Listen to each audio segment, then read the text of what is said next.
चलो देखो बच्चे, इसमें आप लोगों को पूछेगा कि √3 एक अपरिमेय संख्या है, ये मुझे सिद्ध करके बताइए।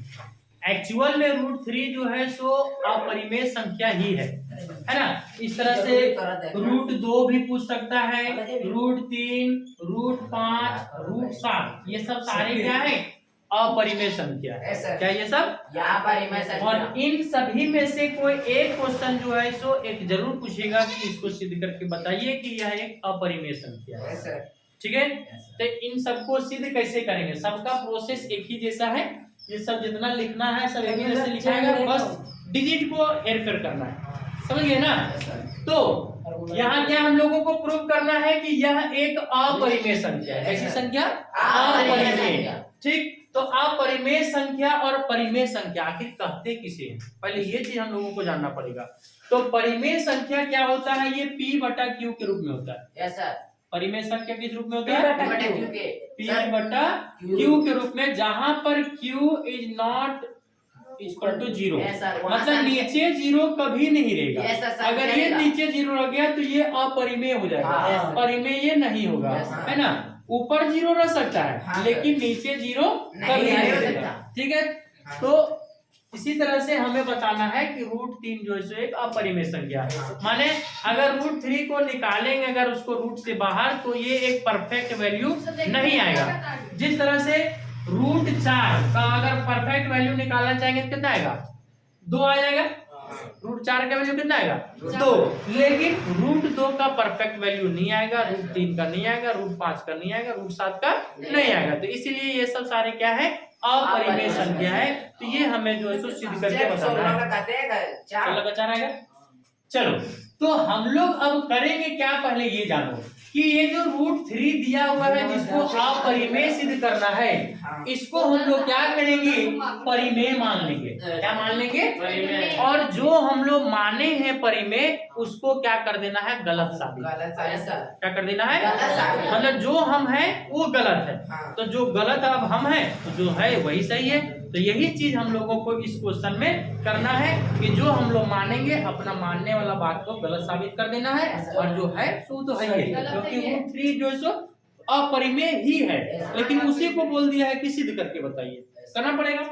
चलो, तो √3 एक क्या मान लिए हैं? परिमेय। और जब परिमेय माने हैं तो P/Q के रूप में तो रहेगा ही, क्योंकि परिमेय P/Q के रूप में रहता है, जहां पर हम लोग ये भी जानते हैं कि नीचे 0 बराबर नहीं होगा। और ये P/Q का रूप में, मतलब जब भी हम लोग भिन्न लिखते हैं तो वह एक सह अभाज्य होता है।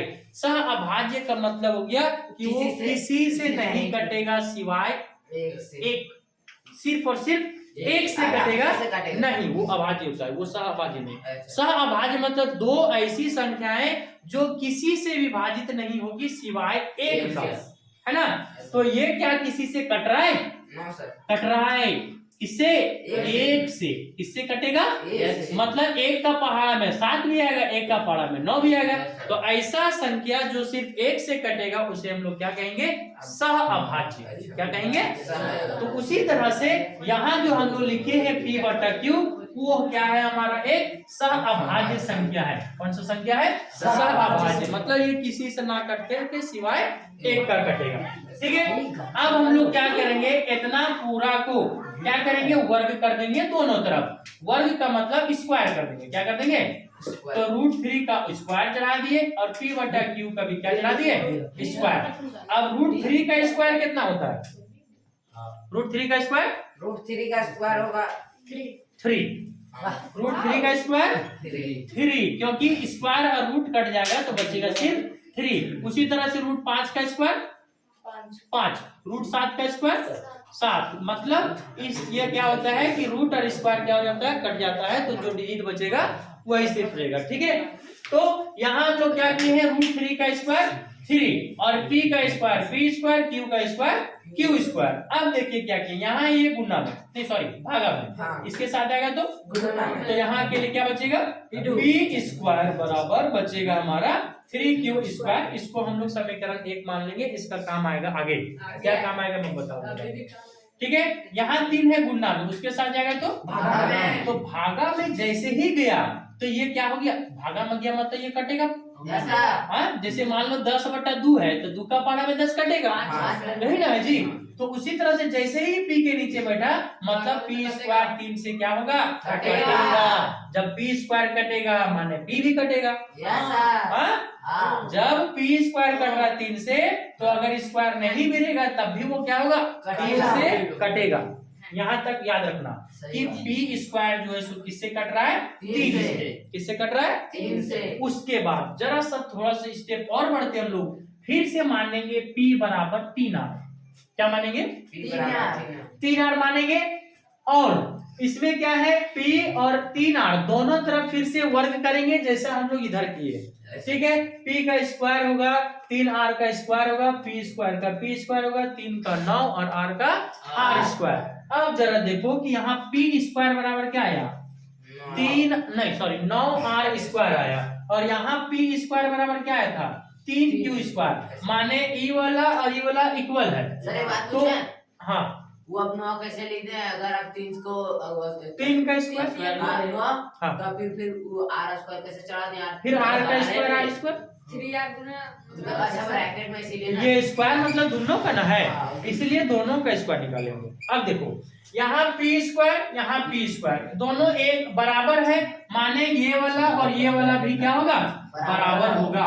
मतलब हटने जाएगा सर। सुनो तो, 3q स्क्वायर और 9r स्क्वायर समीकरण 1 और 2 से, इसको 2 माने थे इसको 1 माने थे, 1 और 2 से ये 3q स्क्वायर और ये 9r स्क्वायर दोनों क्या हो गया, बराबर। क्या हो गया, अब 3 का पहाड़ा में ये कितना बार में कटा, 3 बार में, क्योंकि गुणा में उधर जाएगा तो भागा में जाएगा, है ना, इसलिए डायरेक्ट छोटा में करके काट दिए।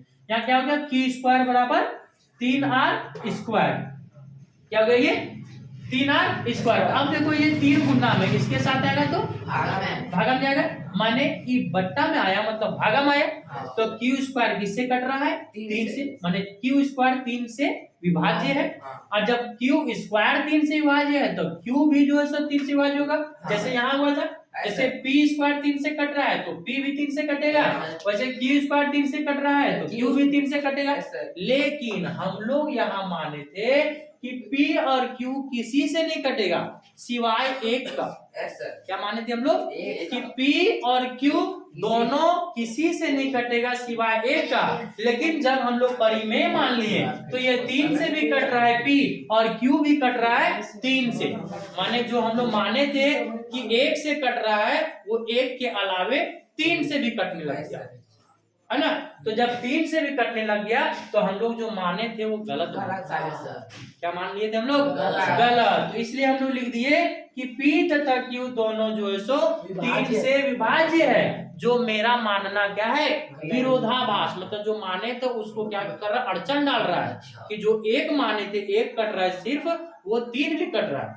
किससे कट रहा है, 3 से भी कट रहा है। इसलिए जो हम लोग माने थे कि √3 एक परिमेय संख्या है, वो क्या है, विरोधाभास हो रहा है। ठीक है, इसीलिए जो हमारा सही है कि √3 एक अपरिमेय है, वो अपरिमेय ही है। ये हो गया हमारा सिद्ध। समझा? थोड़ा सा इसको क्या करना पड़ेगा, तुम लोग को याद करना पड़ेगा स्टेप को कि हम लोग कौन सा स्टेप क्या लिखे। समझा क्या?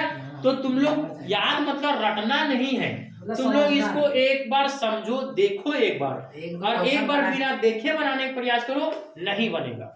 फिर देखो उसको, फिर बना, फिर नहीं बनेगा। मतलब 1 2 बार 3 बार जब ट्राई कर लोगे ना तो फिर ऑटोमेटिक बनने लग जाएगा। सर एक बार देखकर कैसे बन गया था, बन गया तो अच्छी बात है। जब बन गया तो √2 बनाओ, √3 बनाओ, √5 बनाओ, √7 बनाओ। अपरिमेय संख्या जितना सब अपरिमेय है हमारा। और ये चारों में से गारंटी एक क्वेश्चन आएगा।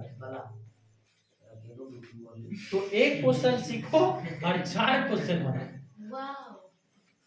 आप बंद कर दी तो कैमरा एक चीज पूछना है, हैं? बंद कर दी ना, तो कुछ बंद कर सीखो या डाउनलोड एक साथ चालू है ना। हाँ